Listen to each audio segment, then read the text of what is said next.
Bienvenue sur Info Live TV, Audrey Benaroche pour les titres de ce mercredi 3 septembre. Le président syrien Bachar al-Assad a déclaré ce mardi que les négociations indirectes avec Israël ont apporté une possibilité de paix, bien que les deux pays aient toujours eu l'intention d'atteindre ce but.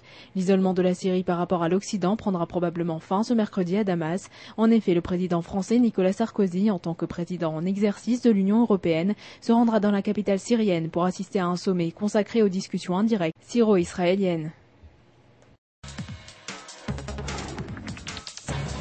Les Juifs religieux creusent sous le mont du Temple, encouragés par les forces armées israéliennes. Ce scénario imaginaire est le sujet d'un nouveau film dont l'avant-première a été diffusée ce mardi soir par la chaîne de télévision Al-Aqsa du Hamas. Cette diffusion du nouveau dessin animé propagandiste montre comment les Juifs religieux creusent sous la mosquée d'Al-Aqsa lorsque les musulmans dorment encore afin de s'en emparer. Pour ces Palestiniens, les Juifs tenteraient par tous les moyens de reconquérir le mont du Temple. Selon une source militaire israélienne, la belle-sœur de l'ancien Premier ministre britannique Tony Blair, Laurent Booth s'est vue refuser le droit de sortir de la bande de Gaza au point de passage d'Erez. Un porte-parole du ministère de la Défense a expliqué que sa demande de sortie a été refusée car toute personne qui ne rentre pas de manière officielle à Gaza ne peut pas en sortir de manière officielle. Laurent Booth était arrivé à Gaza par la mer sur l'un des bateaux de militants pro-palestiniens de Gaza Libre, enfreignant ainsi le blocus maritime israélien.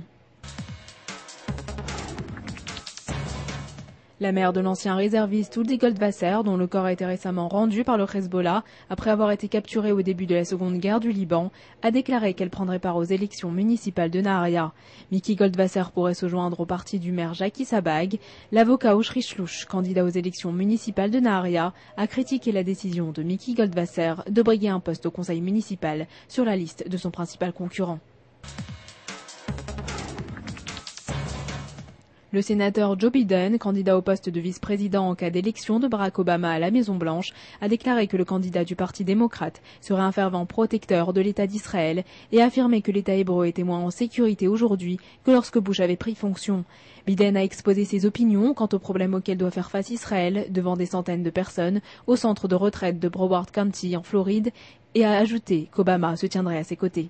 Nouveau sur Info Live TV, vous pouvez visionner toutes nos vidéos en un seul clic sur le lien qui apparaît à gauche de l'article. C'est la fin de ce journal, merci de l'avoir suivi sur Info Live TV, la première télévision israélienne sur Internet qui émet en 4 langues depuis Jérusalem.